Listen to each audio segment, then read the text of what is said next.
Hello and welcome to our first tutorial on Google Sheets. This is in a two-parter. There's both parts need to be completed before you want to submit the final file. You're going to be operating on the same file for both parts. I just split it into two parts because it seems like it's a more convenient way to split this thing up. I would do it in two sessions as well. So here it is. Here's the tutorial. The video you're currently watching is going to be up here on the top. So that's where you'll see it. So the conceit of this tutorial is that you work for a little web store and you sell these little widgets. They come in all sorts of different styles and designs. And what you're trying to do right now is create a packing list, this sort of sheet of paper that you would put together to put inside the box when somebody orders places an order at your web store. So, we're going to look at workbooks and worksheets and how those things are differentiated. We're going to look at how you can document what you do with your spreadsheet so that people in the future will know what their purpose is. We're going to look at the difference between how Excel treats numbers and text. We're going to do a little bit of manual data entry, and we'll look at how data can be arranged in a table. There is no start file for this tutorial. You're going to start from scratch. So we'll open Google Sheets, and I will move the tutorial over to this screen. So you're just going to start a blank spreadsheet. Actually, let's pause this. And yeah, what you're going to do is you're going to create a blank spreadsheet. So hit blank. And we'll call this sheet, this workbook, packing slip. So as you recall from the intro to this chapter, Google Sheets treats all files as a book of individual sheets. So there's several sheets that will be sort of stacked up. And so we're going to create two for this one. Now, let's move this to somewhere appropriate. So let's go My Drive, ITECH 100. Good place to put it. So the first thing we're going to do is add another sheet. So you click this little plus sign down here, and that creates a second sheet. So we're going to call the first one Documentation. So this is where we're going to describe what this sheet is for. And the second one, and you just double click on this, or you can hit this arrow here to rename it. We're going to call this one Packing Slip. So back on the documentation sheet, make sure you're on the documentation sheet before we start. We're going to actually add some information. So we'll name the company. And then in cell A3, we'll type author, date, purpose. Hitting enter between each thing that you type will automatically cause it to go down to the next row. In this one, you'll put your name. In this one, you'll put today's date. I'm recording this on October 14th, 2020. The purpose of this is a packing slip for sending with shipments of widgets. So this is about what it should look like at this point. So now we're going to hop on over to the packing slip, and we are going to sort of define all of our sort of format, like the arrangement of this packing slip, where everything is going to be going. So for one, we're going to put packing slip here, and then in cell A3, we're going to type ship to. So this is what we'll do with the address. So this will be name, address, city, state, zip. So we'll have all that information kind of there. Here, we're going to send this to Ned Flanders. And he lives at 744 Evergreen Terrace in Springfield. And the fictional city-state where the show The Simpsons takes place is abbreviated to NT. Nobody knows what it stands for. And then the zip code is like this. So this is the final product. This is the in-progress product. So we have sort of our address block here, in a series of cells from A4 through B8. Now, let's talk a little bit about how numbers and text are treated. I think you may notice this cell right here has the zip code in it.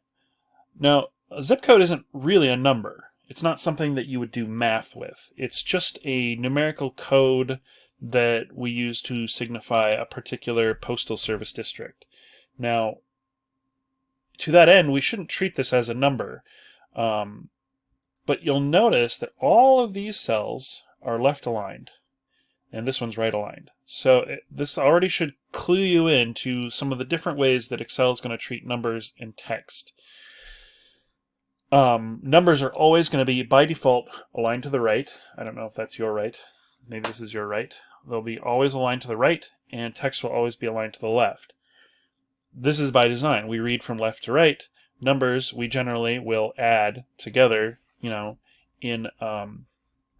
we stack them up so that the right-hand side is aligned, and then we can add together each individual column of numbers really, really simply.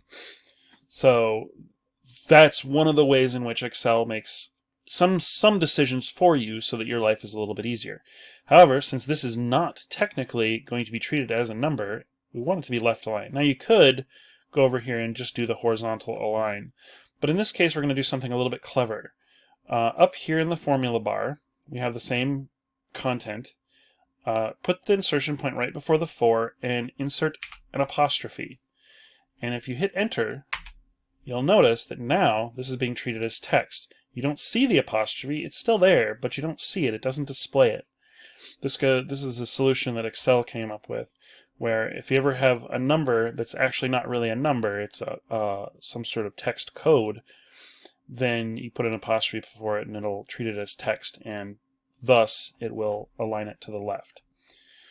The other thing that we want to do is pop back over to the documentation page, and let's make this a little bit wider. Let's make this whole column B fit this text. So you'll notice this text is all in cell B5. It's not in any of these texts or cells, but since those cells are empty, it lets the text kind of bleed over into that area. However, that's not where the information is. So let's just make this thing as wide as that text. So you just click and drag on this bar between columns B and C, and that'll make the whole column, the entire column, wide enough to fit the text in this cell. There's a couple other ways you can accommodate longer text, but for now this is going to work for us. Now you'll notice this is aligned to the right because dates are numbers, and in fact dates are treated as if I'm going to hit a sequence of keys, Control and then the tilde key. Oh, that doesn't work in Sheets. Darn. It treats the number. The date is actually treated as the number of days that have passed since January 1st, 1970. Can we do like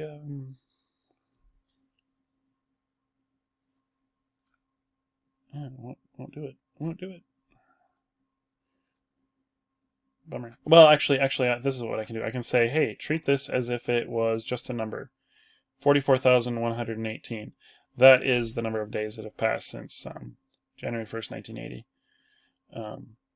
If I took the number 1 and then said, hey, treat that as a date. Oh, never mind. Sheets is different from Excel. Excel does January 1st, 1900. Apparently, Sheets treats numbers as the number of days that have passed since December 31st, 1899. I have no idea why. Well, I guess it's one day off. December 31st, 1899. So we will make that into a date again.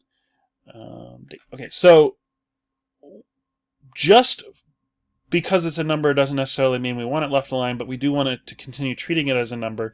But for the purposes of this sheet, it would look nicer if it was left aligned. And here we're just going to force it to align to the left. So you just click on here and go to the left. And then you have that. So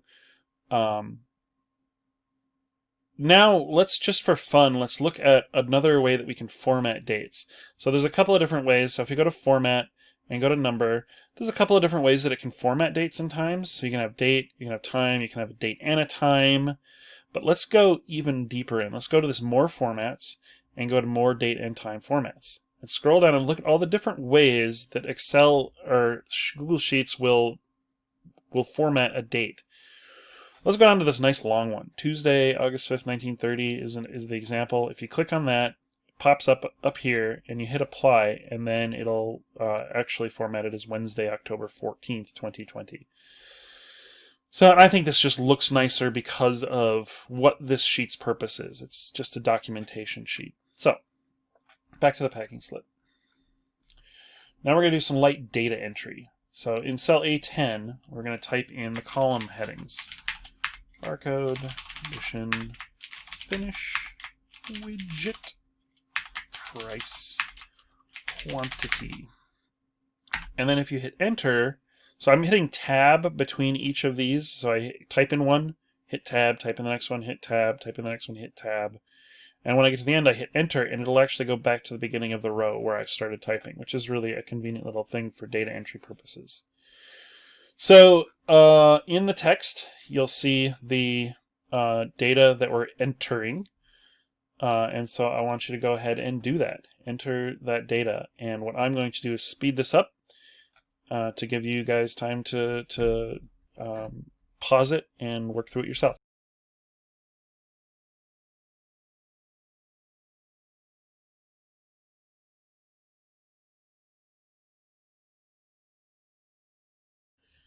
And we're back. So, you'll notice a couple of things.